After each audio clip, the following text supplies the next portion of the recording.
Hey everybody, welcome to week 6. I'm really glad to be able to engage this next week with you. I hope that you had a great weekend, and I want to thank you again for those of you that were able to do your reaction papers this weekend. We're wrapping them up and we hope to have them all back to you by the end of the day on Monday. Those of you that chose to not do it, remember, no shame or guilt with that. We give you a chance to skip one, and we trust that you're going to take the one that's going to be most appropriate for you as you maybe need a break or you've got something going on in your life, and we want to obviously give you that margin for that. As we come into this week, obviously it's a big week with the election. I hope that as you are taking in information and sort of processing that with your communities and family and relationships, that you give yourself space that's appropriate for that as well.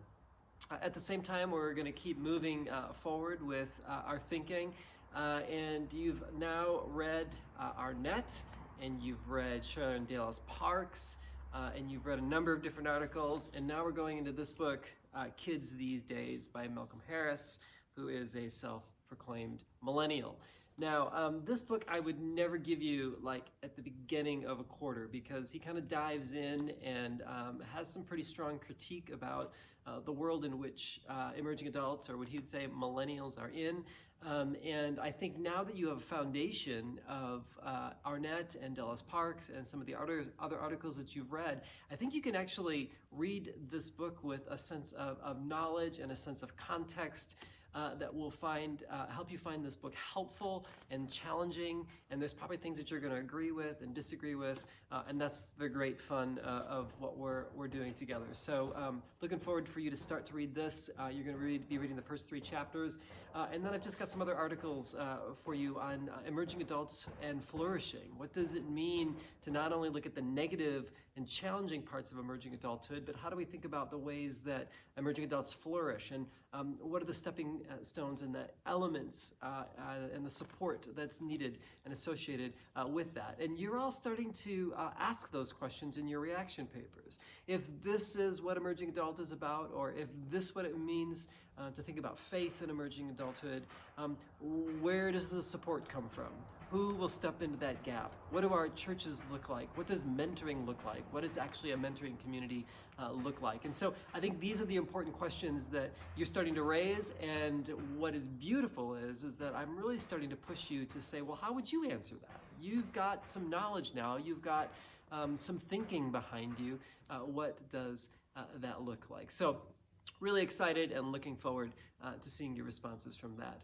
Now, you also have another assignment due by Sunday night. You have the discussion post that you'll do, of course, but then you also have your DLA. You've got this project, and it's really your first sort of significant project in the class. And this directed learning assignment is actually quite fun. If you remember reading the description in the syllabus, all I want you to do is I want you to interview a ministry leader that's working with emerging adults. This could be someone that's their role, or they're a family pastor. You could interview a senior pastor. You could interview an organization that works with emerging adults, and you want to talk with one of the leaders. Think about your relationships and find that natural relationship, and actually do that. You'll see there's a rubric. I want you to come up with the questions that you think you would ask them.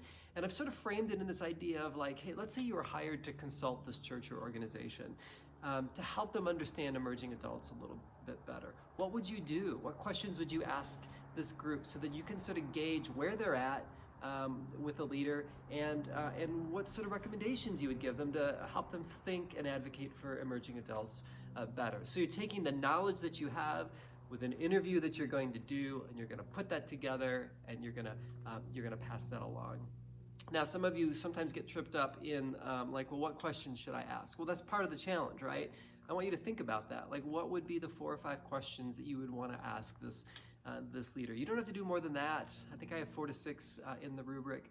But hopefully you can have a great conversation with them. And this just helps you solidify your own understanding of emerging adulthood, but it helps you to actually apply some of your learning to an actual context, which can be really, really fun. So there you go. We'll be excited to see what you work on and what you do with that.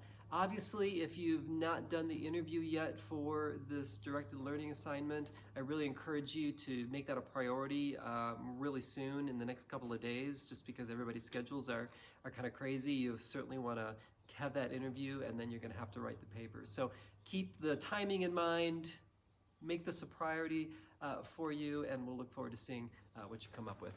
So take care of yourselves this week. Do what you need to do to stay centered. Remember that the work that you're doing is important and valuable, not only for your own personal growth, but for the people down the road, or even currently, that you're serving and caring for. So this work that you do is the right work, and I'm so glad to be in this journey with you together. So have a great week, thinking of you, praying for you, and may you continually know God's grace and peace.